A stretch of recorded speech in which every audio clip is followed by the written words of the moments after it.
নমস্কার সবাইকে, স্বাগত জানাই ইটস অর্পা চ্যানেলের আরেকটা খুব সুন্দর ট্রাভেল ব্লগে। আমার গত ব্লগটা আমি শেষ করেছিলাম কিভাবে আমরা পুরীতে এলাম বোলপুর থেকে, সেই ঘটনা বর্ণনার মাধ্যমে। আর এটা হচ্ছে আমাদের পুরীতে আসার প্রথম বিকেলটা।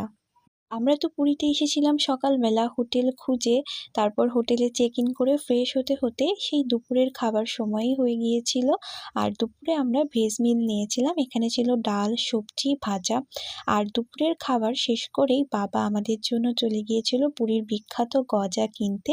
তো গজা খেয়ে আমরা আবার ঘুমিয়ে গিয়েছিলাম। হচ্ছে আমাদের পুরী ভ্রমণে ডে 1। সকালবেলায় আমরা নেমেছিলাম, তারপরে খাওয়া দাওয়া করে একদম ঘুমিয়ে গেছিলাম। এবার সন্ধ্যাবেলা রেডি হয়ে এসেছি পুরী বিচ মার্কেটে। আর সামনেই হচ্ছে পুরীর সমুদ্র সৈকত। সমুদ্র সৈকত দেখায়, এটা হচ্ছে পুরীর সমুদ্র সৈকত। এটা একদম স্বর্গদ্বারের সামনে, একটু পরেই সূর্য অস্ত চলে যাবে, অসাধারণ লাগছে।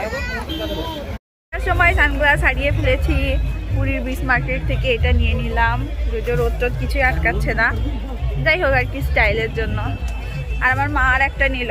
মা এদিকে আসো, এইটা নিল আমার মা স্টাইলের জন্য, রোদ আটকাচ্ছে না আমাদের। আমার মায়ের চশমা ভেঙে গেছে, আবারটা হারিয়ে গেছে। এই হচ্ছে অবস্থা। আমরা এখন বালির মধ্যে দিয়ে হাঁটছি, সামনেই সমুদ্র আর সাইডে তো এই যে শঙ্খের দোকান টোকানগুলো আছে। এখন সমুদ্রে পা ভেজাবো। আমাদের চারজনেরই আসলে এটা হচ্ছে দ্বিতীয়বারের মতন সমুদ্র দর্শন। তো এই কারণে আমরা সবাই খুব এক্সাইটেডও ছিলাম, তার কারণ আমাদের সবারই সমুদ্রে ঘুরতে খুব ভালো লাগে। এখানে যে কথাগুলো বলেছি তাই সেগুলো ভয়েস ওভারেই বলছি।